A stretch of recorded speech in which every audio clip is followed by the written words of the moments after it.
1945 బెంగళూరులోని ఓ పాఠశాల. విద్యార్థులంతా ఎంతో ఆసక్తిగా ఎదురుచూస్తున్నారు. ఓ విశిష్ట అతిథి రాక కోసం వారంతా వేచి ఉన్నారు. ఆ ఘడియలు రానే వచ్చాయి.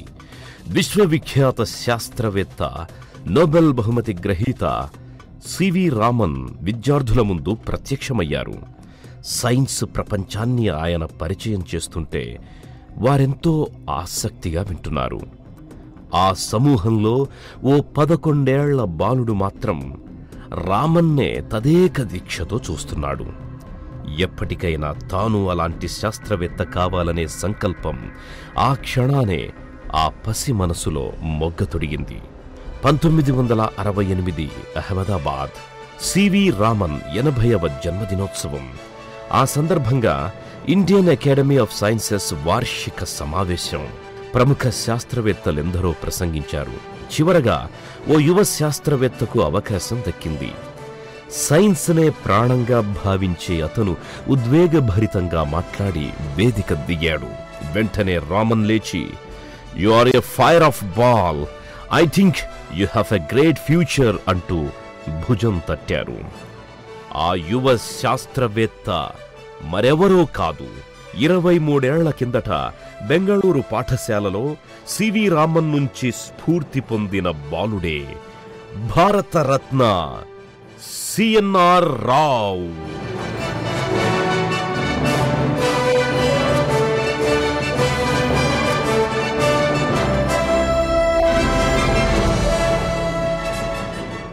చింతామణి నాగేశ రామచంద్రరావు బెంగళూరులో జన్మించారు. తొలి పాఠాలను తల్లి నుంచి నేర్చుకున్నారు. తల్లి నైతిక బోధనకు తండ్రి కఠినమైన క్రమశిక్షణ, దిశానిర్దేశము తోడయింది. హనుమంత నాగేశ తన కొడుక్కి ఎప్పుడూ గొప్ప గొప్ప శాస్త్రవేత్తల గురించి, వారు జరిపిన మహత్తర ఆవిష్కరణల గురించి చెబుతుండేవారు. దానికి తోడు పాఠశాలలోనూ ప్రోత్సాహకర వాతావరణం ఉండేది. ముఖ్యంగా రసాయన శాస్త్రాన్ని బోధించే ఉపాధ్యాయుల వల్ల రావులో చిన్ననాడే ఆ సబ్జెక్టు పట్ల ఆసక్తి ఏర్పడింది. ఇంట్లో సారాదీపాన్ని తయారు చేయటం, సల్ఫర్ను మండించడం లాంటి ప్రయోగాలతో ఆయన పరిశోధనలు మొదలయ్యాయి. ఇదే సమయంలో జరిగిన మరో సంఘటన కూడా చిన్ననాటి రావును శాస్త్ర ప్రపంచం వైపు ఆకర్షించింది. నోబెల్ బహుమతి గ్రహీత సివి రామన్ ఒకసారి వారి పాఠశాలను సందర్శించారు. ఆ తరువాత వారందరినీ తన ప్రయోగశాలకు తీసుకువెళ్లి అన్నీ స్వయంగా వివరించారు. ఆ మహాశాస్త్రవేత్త ప్రభావం రామచంద్రరావుపై బలంగా పడింది. తాను అలాంటి శాస్త్రవేత్త కావాలనే సంకల్పం మొగ్గతొడిగింది. ఇంటర్ పూర్తయ్యాక బెంగళూరులోని సెంట్రల్ కళాశాలలో డిగ్రీ పూర్తయింది. ఎంఎస్సి కోసం బెనారస్ విశ్వవిద్యాలయం వెళ్ళాడు. ఈ దక్షిణాది యువకుణ్ణి ఆ ఉత్తరాది పుణ్యక్షేత్రం విశేషంగా ఆకట్టుకుంది.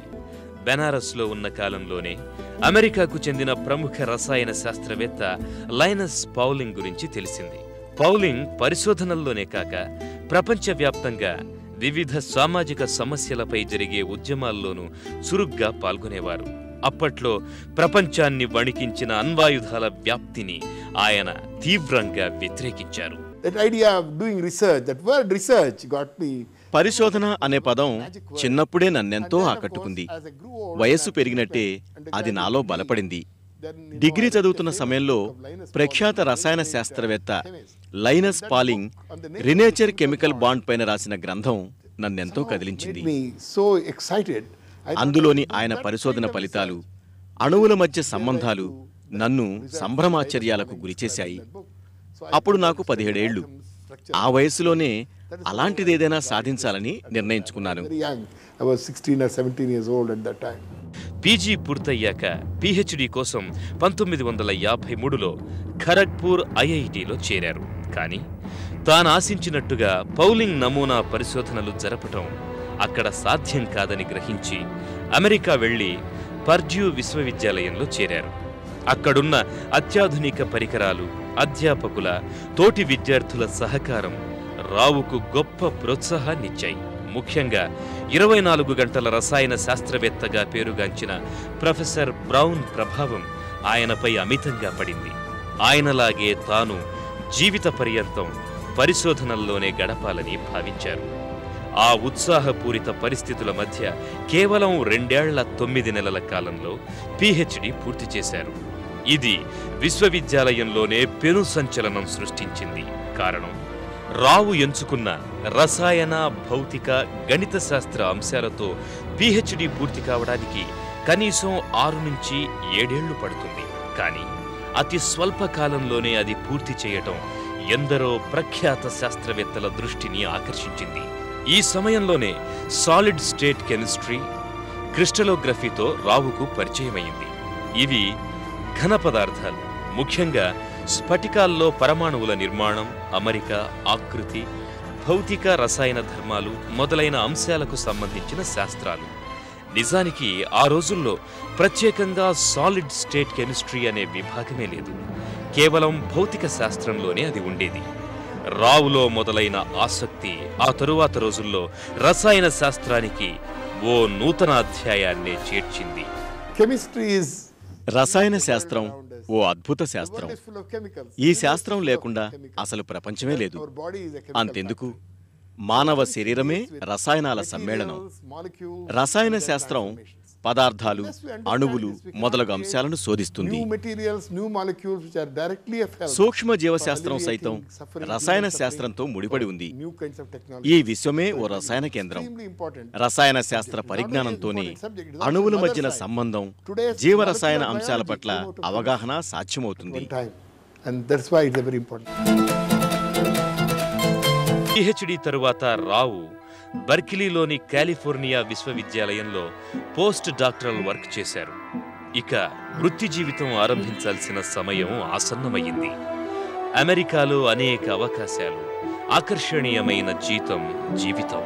కానీ తన అవసరం స్వదేశంలోనే ఎక్కువగా ఉందని ఆయన అంతర్వాణి పదే పదే చెప్పింది. మరో ఆలోచనే లేకుండా భారతదేశానికి బయలుదేరారు. 1959లో బెంగళూరులోని ఇండియన్ ఇన్స్టిట్యూట్ ఆఫ్ సైన్స్ అంటే IIScలో నెలకు 500 రూపాయల వేతనంపై లెక్చరర్గా చేరారు. స్వదేశంలో సైన్స్ అభివృద్ధికి పాటుపడాలన్న ఉత్సాహంతో IIScలోకి అడుగుపెట్టిన రావుకి అక్కడి పరిస్థితులు దిగ్భ్రాంతి కలిగించాయి. ప్రయోగాలు జరపడానికి కనీస సౌకర్యాలు లేవు. కానీ పరిస్థితుల్ని చూసి వెనక్కి వెళ్లే నైజం కాదు ఆయనది. తనదైన శైలిలో ముందుకు వెళ్లారు. మొదట ఓ చిన్న ఎక్స్రే యూనిట్తో టైటానియం డయాక్సైడ్ పై పరిశోధనలు ప్రారంభించారు.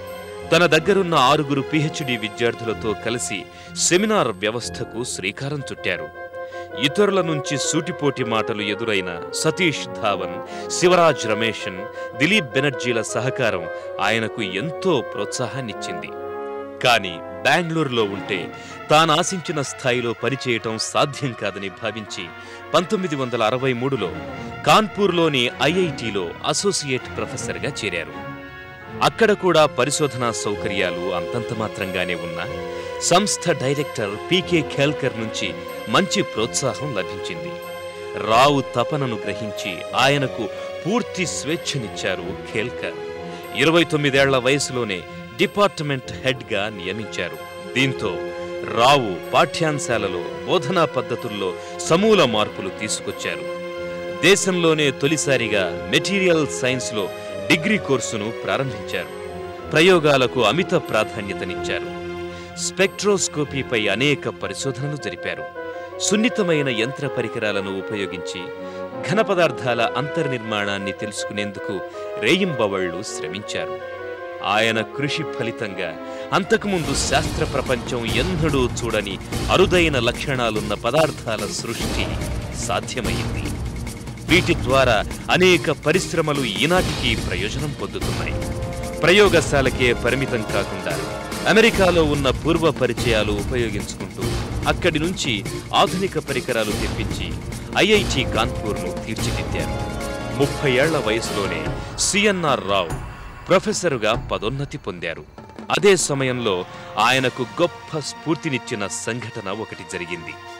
దేశవ్యాప్తంగా శాస్త్రవేత్తలు ప్రతిష్టాత్మకంగా భావించే ఇండియన్ అకాడమీ ఆఫ్ సైన్సెస్లో ఫెలోగా రావును ప్రతిపాదిస్తూ CV రామన్ స్వయంగా లేఖ రాశారు. ఈ గుర్తింపు రావుకు అద్భుతమైన టానిక్లా పనిచేసింది. కాన్పూర్లో ఉన్న సమయంలోనే రావుకు కేంద్ర ప్రభుత్వ శాస్త్ర ప్రణాళిక మంత్రిత్వ శాఖ చేపట్టే కార్యక్రమాల్లో పాల్గొనే అవకాశాలు లభించాయి. అప్పటి ప్రధానమంత్రి ఇందిరాగాంధీతో జరిగిన చర్చల్లోనూ ఆయన పాల్గొన్నారు.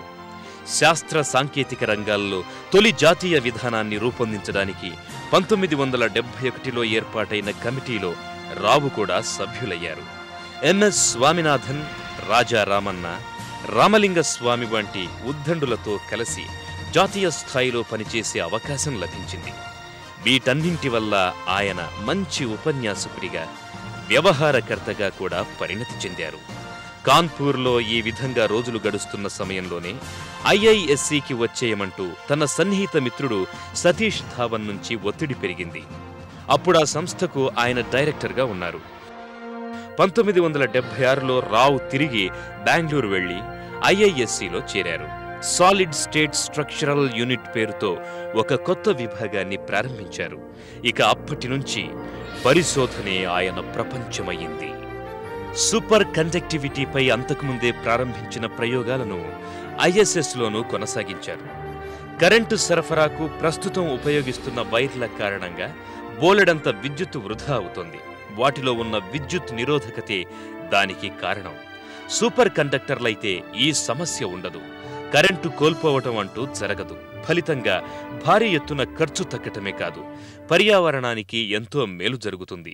వీటి కోసం రావు జరిపిన పరిశోధనలు 1987లో విజయం సాధించాయి. ద్రవ నైట్రోజన్ను ఉపయోగించి ఆయన అతివాహకతను సాధించారు. అనేక విదేశీ పరిశోధనా సంస్థలతో పోటీపడుతూ ఆయన చేపట్టిన ఈ పరిశోధన శాస్త్ర ప్రపంచం దృష్టిని విశేషంగా ఆకర్షించింది. 1984లో సిఎన్ఆర్ రావు ఐఐఎస్సి డైరెక్టర్గా బాధ్యతలు చేపట్టారు. ఆయన పదవీ కాలంలో ఆ సంస్థ స్వరూపమే మారిపోయింది. కొత్త కోర్సులు, ప్రయోగశాలలు, భవనాలు, హాస్టళ్లు శరపరంపరగా పుట్టుకొచ్చాయి. పెద్ద సంఖ్యలో యువ పరిశోధకులను అధ్యాపకులుగా నియమించారు.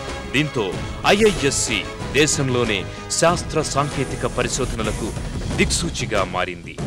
వందలాది పరిశోధనలు అక్కడ చోటు చేసుకున్నాయి.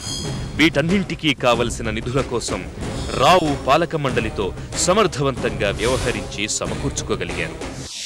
ఐఎస్ఎస్సిలో నిర్వహించే విధులతో పాటు జాతీయ స్థాయిలో సైన్స్కి సంబంధించిన కార్యక్రమాల్లో ఆయన చురుగ్గా పాల్గొనేవారు. 1985లో అప్పటి ప్రధాని రాజీవ్ గాంధీకి శాస్త్ర సాంకేతిక రంగాల్లో సలహాలిచ్చే మండలికి చైర్మన్గా రావు ఎంపికయ్యారు. నిరక్షరాస్యత, మలేరియా నిర్మూలన, టెలికమ్యూనికేషన్స్, నీటిపారుదల తదితర రంగాలపై కేంద్ర ప్రభుత్వం దృష్టి పెట్టేలా ఈ మండలి కీలక పాత్ర వహించింది. మనదైన సూపర్ కంప్యూటర్ పరం పద్మ తయారీ కూడా ఈ మండలి కృషి వల్లే సాధ్యమైంది. అభివృద్ధి చెందుతున్న దేశాలు సైన్స్, టెక్నాలజీ రంగాల్లో సంపన్న దేశాలపైన ఆధారపడకుండా స్వయం సమృద్ధి సాధించాలనే లక్ష్యంతో 1985లో third world academy of sciences ఏర్పడింది. దీనిలో సిఎన్ఆర్ రావు వ్యవస్థాపక సభ్యుడు. ముఖ్యంగా 1999 నుంచి ఆ సంస్థ కార్యకలాపాల్లో చురుగ్గా పాల్గొన్నారు. 2000-2003లో 2 పర్యాయాలు ఆ సంస్థ అధ్యక్షునిగా ఎన్నికై అంతర్జాతీయ స్థాయిలో శాస్త్ర ప్రగతికి దోహదం చేశారు. తొలి ప్రధాని జవహర్లాల్ నెహ్రూ శత జయంతి సందర్భంగా వివిధ రంగాల్లో అత్యున్నత స్థాయి పరిశోధనలు జరిపేందుకు వీలుగా ఒక సంస్థను ఏర్పాటు చేయాలని కేంద్ర ప్రభుత్వం 1989లో నిర్ణయించింది.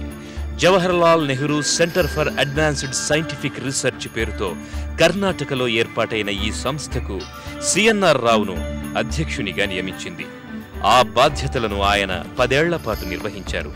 ఆ సమయంలో ఓవైపు ఉన్నత పరిశోధనలను సమన్వయపరుస్తూనే మరోవైపు చిన్నపిల్లలకు రసాయన శాస్త్రం పట్ల ఆసక్తి కలిగించడానికి సులభ శైలిలో బోధించేవారు.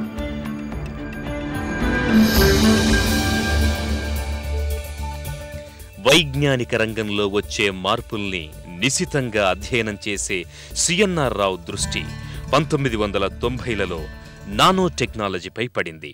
Nanotechnology deals with nano technology అతి సూక్ష్మ పదార్థాల ధర్మాలను తెలియజేసే ప్రక్రియ. చిన్నవి అతి సూక్ష్మ వస్తు పరికరాల రూపకల్పనలో ఆ వస్తువు లేదా పదార్థాల లక్షణాలు తెలుసుకోవడానికి నానో టెక్నాలజీ ఎంతో అవసరం. నానో టెక్నాలజీ అది వేరే ప్రపంచం. ఇది medical diagnostic, chemical industries, drug industry, drug delivery, gene delivery కోసం ఉపయోగపడుతోంది. 1994లో ఐఐఎస్సి డైరెక్టర్ పదవీ బాధ్యతల నుంచి సిఎన్ఆర్ రావు తప్పుకున్నారు. అప్పటికే ఆయన ఆ పదవిని 2 పర్యాయాలు నిర్వహించారు. మూడోసారి కూడా కొనసాగమని పాలక మండలి అర్థించింది. కానీ రావు ఒప్పుకోలేదు. పరిశోధనలకు, సైన్స్కు పూర్తి సమయం కేటాయించాలని ఆయన నిర్ణయించుకున్నారు. క్షణం తీరికలేని పనుల మధ్య కూడా రావు తన పరిశోధనలు కుంటుపడకుండా జాగ్రత్త తీసుకునేవారు. నెలలో కనీసం 22 రోజుల పాటైన ప్రయోగశాలలో గడిపేవారు. ఈ విషయంలో తన సతీమణి ఇందుమతి సహకారం ఆయనకు సంపూర్ణంగా లభించింది. సైన్స్ ప్రపంచంలో ఆయన ఒక ఋషిలా మునిగిపోగలిగారంటే ఆవిడందించిన తోడ్పాటే దానికి కారణం. వివిధ దేశాల్లో జరిగే పరిశోధనలను తెలుసుకుంటూ ఇప్పటికీ తన విజ్ఞానాన్ని విస్తృతం చేసుకుంటూ దేశ అభివృద్ధికి దోహదం చేస్తున్నారు. ఐటీ ఆకర్షణలో పడి సైన్స్ పరిశోధనా రంగాల వైపు విద్యార్థులు రావటం లేదని, ఇది భవిష్యత్తులో తీవ్ర పరిణామాలకు దారితీస్తుందని సిఎన్ఆర్ రావు హెచ్చరిస్తారు. తాను ఎంతగానో ఇష్టపడే తన సొంత రాష్ట్రం కర్ణాటకను ఈ విషయంలో తీవ్రంగా విమర్శిస్తారు. ప్రస్తుతం దేశంలో విద్యార్థులు శాస్త్ర రంగాలను అభ్యసించడానికి ఆసక్తి చూపటం లేదు. కారణం డబ్బు. ఆర్థికంగా ఎదగడానికి వారు సైన్స్ రంగాలను పూర్తిగా విస్మరించి ఇతర రంగాలకు మరలుతున్నారు. త్వరగా సంపాదించడానికి అనువైన ఇతర విద్యలను అభ్యసిస్తూ డబ్బు సంపాదించే దిశగా ప్రయాణిస్తున్నారు. ఇది సరైంది కాదు. విద్యార్థుల తల్లిదండ్రులు సైన్స్ ప్రాముఖ్యతను వివరిస్తూ వారు ఆ రంగాల్లో ఎదగడానికి ప్రయత్నించాలి. ప్రపంచంలోని ప్రముఖ సైన్స్ అకాడమీలన్నీ కూడా ఆయనకు సభ్యత్వాన్నిచ్చాయి. ఒక శాస్త్రవేత్తకు ఇలాంటి గౌరవం లభించడం అత్యంత అరుదైన విషయం. ప్రపంచం గర్వించదగ్గ సైన్స్ పరిశోధకుడు సిఎన్ఆర్ రావు అందుకున్న అవార్డులు ఎన్నో. 1968లో దేశంలో సైన్స్ రంగాభివృద్ధికి సిఎన్ఆర్ కృషికి గాను సిఎస్ఐఆర్ సంస్థ భట్నాగర్ అవార్డుతో గౌరవించింది. నిత్య పరిశోధనల ఆవిష్కరణలు గుర్తించి భారత ప్రభుత్వం 1974లో పద్మశ్రీతో సత్కరించింది. 1975లో వైజ్ఞాన సేవలకు సివి రామన్ అవార్డు లభించింది. 1985లో భారత ప్రభుత్వం అంతర్జాతీయ మెటీరియల్ సైన్స్ పరిశోధనలకు పద్మవిభూషణ్ అవార్డుతో గౌరవించింది. 2000వ సంవత్సరంలో రావ్ రసాయన శాస్త్ర బోధనలకు గాను లండన్లోని royal society of chemistry centenary lectureship and మెడల్ని ఇచ్చి గౌరవించారు. అదే సంవత్సరం రాయల్ సొసైటీ అందించిన హ్యూగస్ మెడల్తో సిఎన్ఆర్ రావును సత్కరించారు. 2001లో కర్ణాటక రాష్ట్ర ప్రభుత్వం సిఎన్ఆర్ సేవలను గుర్తించి కర్ణాటక రత్న అవార్డుతో గౌరవించింది. 2004లో సైన్స్ రంగంలో మన దేశ అత్యున్నత పురస్కారమైన ఇండియా సైన్స్ అవార్డును అందుకున్న మొట్టమొదటి శాస్త్రవేత్త అయ్యారు. 2004లోనే కోల్కతా విశ్వవిద్యాలయం ద్వారా డాక్టరేట్ అందుకున్నారు.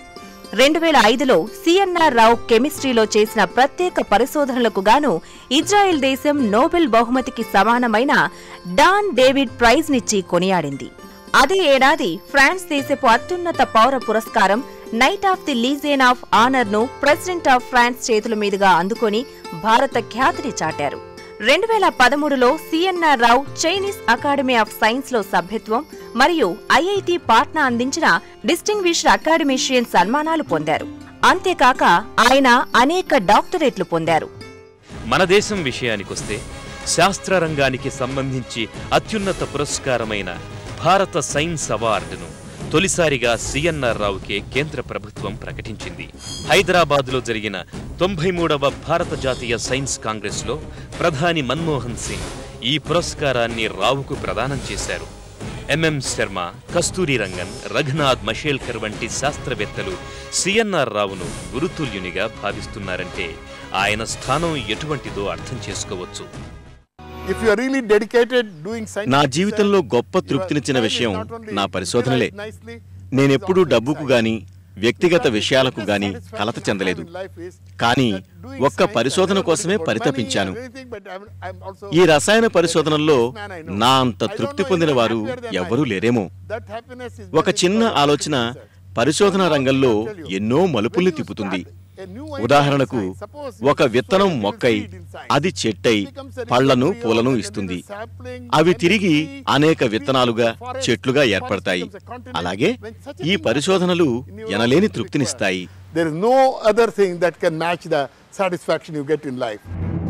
79 సంవత్సరాల వయసులో సైతం రోజుకు 16 గంటలు అవిశ్రాంతంగా శాస్త్ర పరిశోధనల్లో నిమగ్నమవుతుంటారు సిఎన్ఆర్ రావు.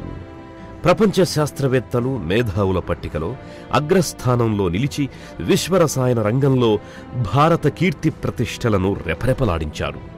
5 దశాబ్దాలు అలుపెరగని శాస్త్ర పరిశోధన శ్రామికునిగా ఎన్నో నూతన విషయాలను ఆవిష్కరించారు. ఆయన పరిశోధనా జీవితంలో పారిశ్రామిక రంగానికి ఉపయుక్తమయ్యే ఘనస్థితి, నిర్మాణాత్మక రసాయనిక శాస్త్రంలో 2 డైమెన్షనల్ ఆక్సైడ్ పదార్థాలను కనుగొన్న ప్రజ్ఞావంతుడాయన. నిరంతర పరిశోధనలపైనే తన దృష్టిని కేంద్రీకరిస్తున్న సిఎన్ఆర్ రావు ప్రస్తుతం ప్రధానమంత్రి సైంటిఫిక్ అడ్వైజరీ కౌన్సిల్కి అధ్యక్షత వహిస్తున్నారు. ఆయన శాస్త్ర రంగానికి చేస్తున్న సేవల్ని కొనియాడుతూ భారత ప్రభుత్వం నవంబర్ 16వ తేదీన దేశ అత్యున్నత గౌరవ పురస్కారం భారతరత్న పురస్కారాన్ని ప్రకటించి గౌరవించింది. సెన్సెక్స్, వాణిజ్య రంగాల అభివృద్ధితో పాటు శాస్త్ర సాంకేతిక రంగాల అభివృద్ధిపై నాయకులు దృష్టి పెడితేనే దేశం అభివృద్ధి చెందుతుందని సెలవిస్తారు భారతరత్న సిఎన్ఆర్ రావు.